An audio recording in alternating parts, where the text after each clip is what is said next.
Washington, and I'm with Lisa Spicer. Lisa, welcome. It's good to be here. It's a good conference. It is. It's fun. So what do you do, or what do you get out of the conference? I am a filmmaker. That's been my career for the past 30 or so years. And here in the Pacific Northwest, you wouldn't think there was a big film community here, but there is.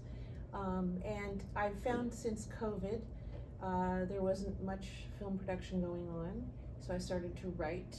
I've written screenplays, but I hadn't ever written a novel or a memoir. So I started taking classes online during COVID, like a lot of people did. Mm-hmm. Checks that we got to help us through like the hard time. Yes. I spent those on classes. I took a podcasting class through UC Berkeley's Advanced Media Institute and started to learn how to do podcasting. But I should probably do that, huh? It was really good. It was very good. We learned this kind of the PBS, the NPR Mm-hmm. method for the whole procedure and all the protocols and things like that. It didn't matter if you were going to actually then go do that, but that's the way, that's the system Mm-hmm. that they taught us.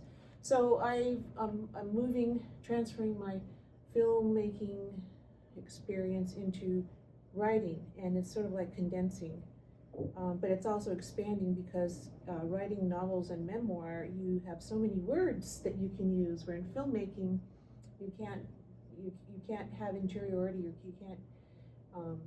your character can't have inner thoughts. You have to figure out other ways to show that. That's right. Through your set and all the film art is what you use to show character interiority. But in writing, you describe your characters, you have interiority.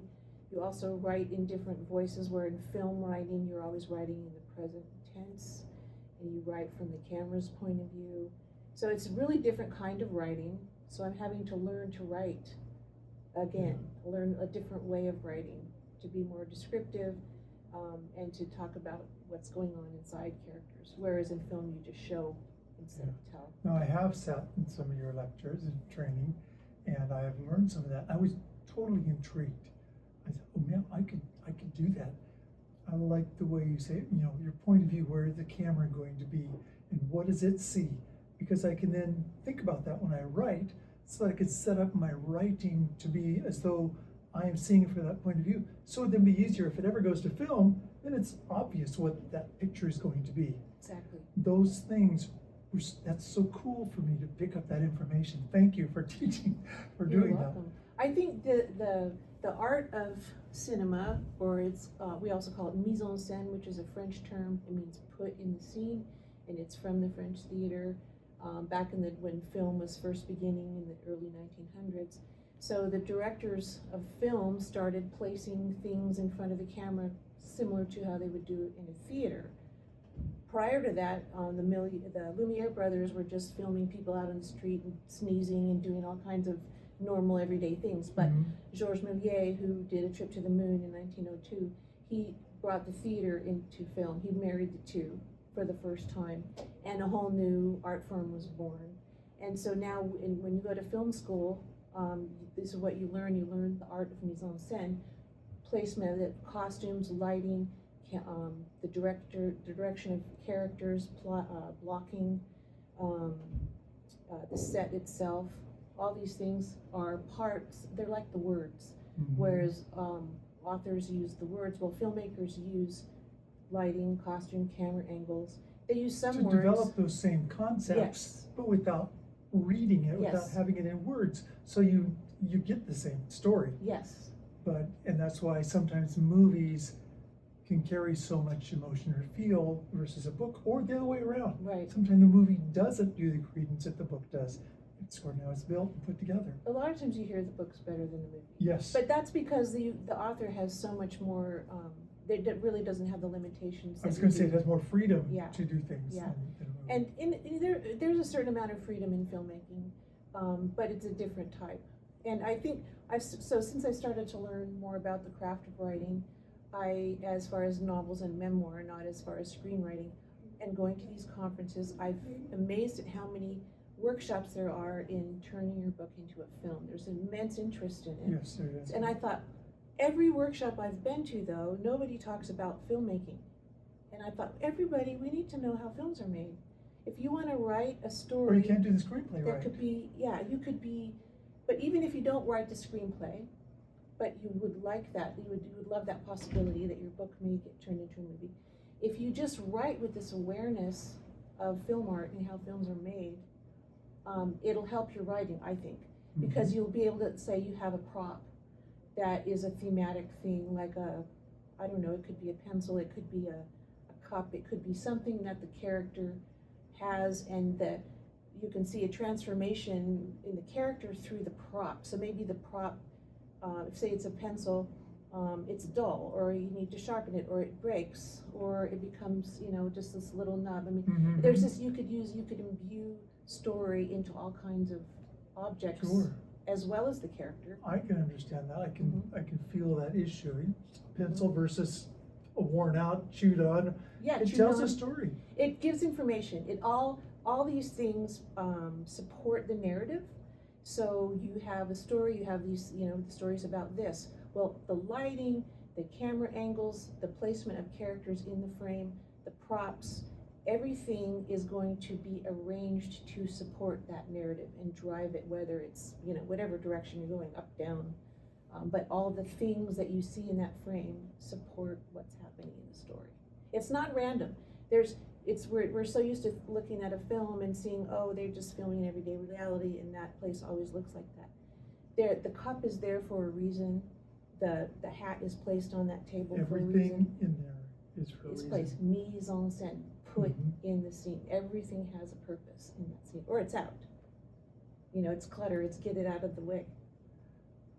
Fun, Very huh? cool. And so this is fun it's to learn. Amazing. It's fun to learn even if you're not a writer. If you just love watching movies, and then it becomes visual literacy. That's right. Where you understand not just film and television, but advertising, propaganda, all kinds of visual communications, that's billboards that are in our face every day, all the time. If we understand how these media messages are crafted visually, we'll get more out of that message. And sometimes they're oppressive messages. Sometimes they're advertising telling. I would say there's advertising in there too. Yes. We don't even notice it, but it's there. And it affects. See, this technique, mise en scène, the elements of mise en scène, the camera angles, the costumes, the lighting, all these things. They have they communicate with our subconscious. They subliminally, and so it's easy to not see it. But if you know what you're looking for, or if you watch something a number of times, you really will begin to see it. But if you train yourself to see this way, then you can look at an ad, a TV ad, a magazine ad, or any kind of advertising, and you can really see what they're selling.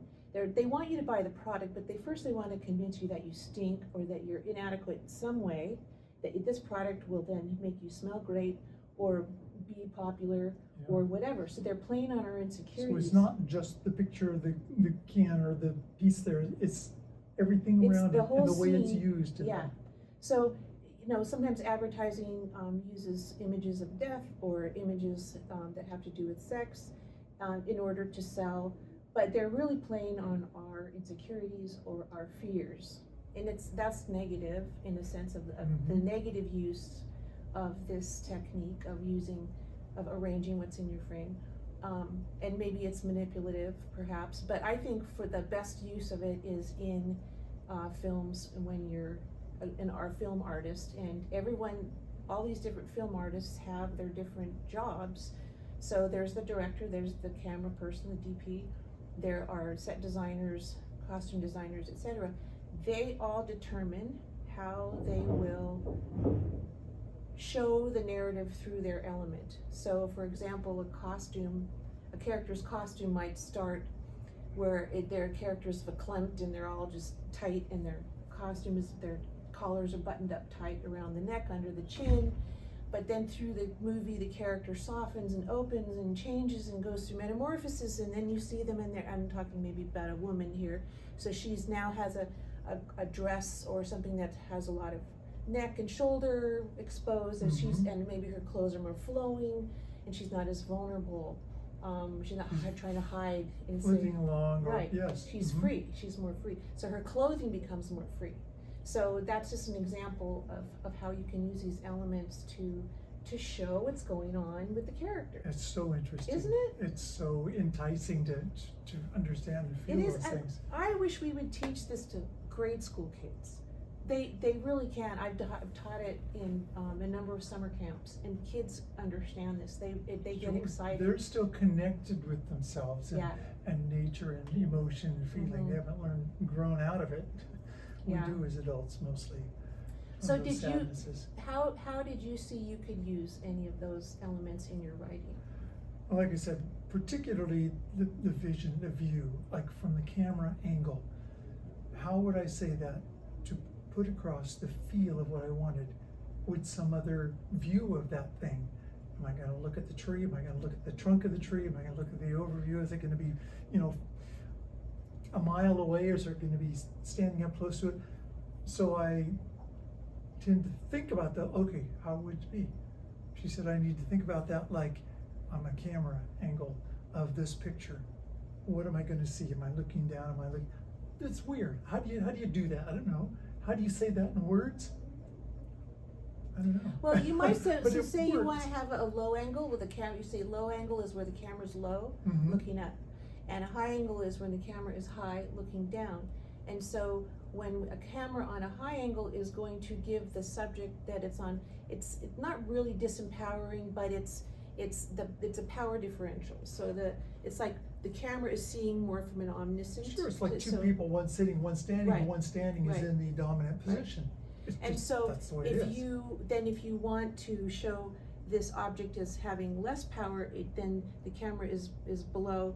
I mean, having Mhm. more power, the camera is low, looking up, kind of like when you're a kid looking up at Sure. your parents or your teacher. Sure. So you might, in the case of this tree, what just came to my mind is, so I'm going to pretend that you really like this tree. This is a special tree, and so what I might do is lay under the tree and put my head by the trunk and just look up at all those beautiful branches and the leaves, and I'm looking the sunlight dancing in the leaves, so you could describe it like I that. have done that in There you go. The Adventures of Ronan Stone.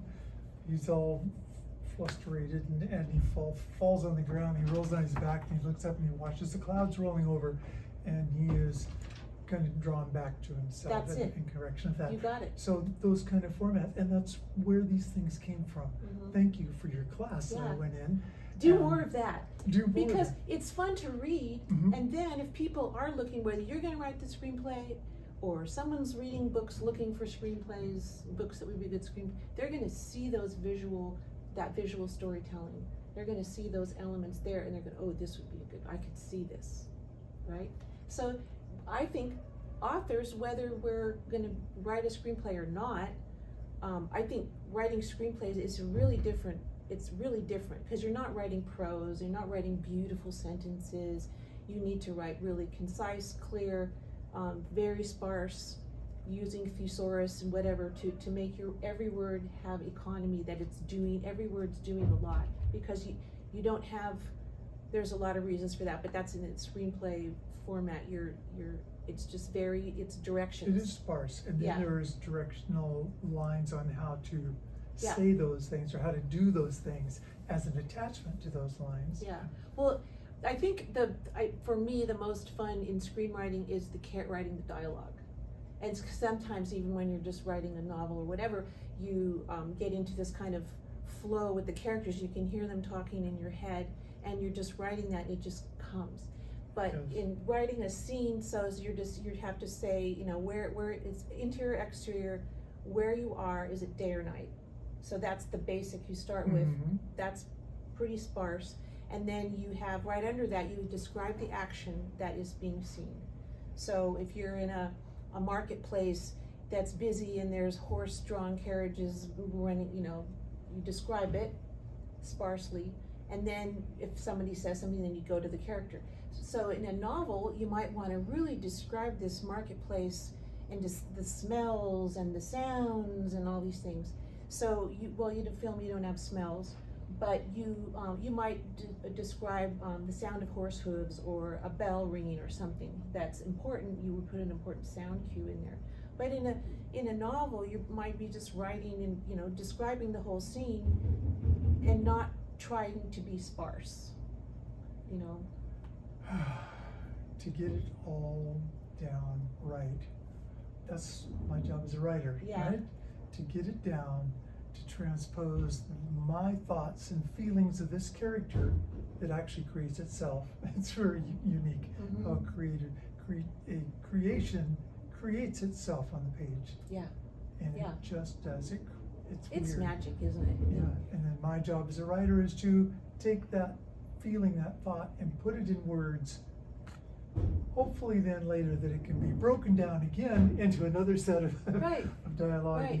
And But I think, like you're saying, you have with your character laying and looking at the clouds. I can totally see that, and we've all done that. Yep. And it's a wonderful thing to lay in the grass and look at the clouds, and then you hear that The sky biplane brrr, flying by, you know. Or the world, kind of spins as you're Sure. almost dizzy.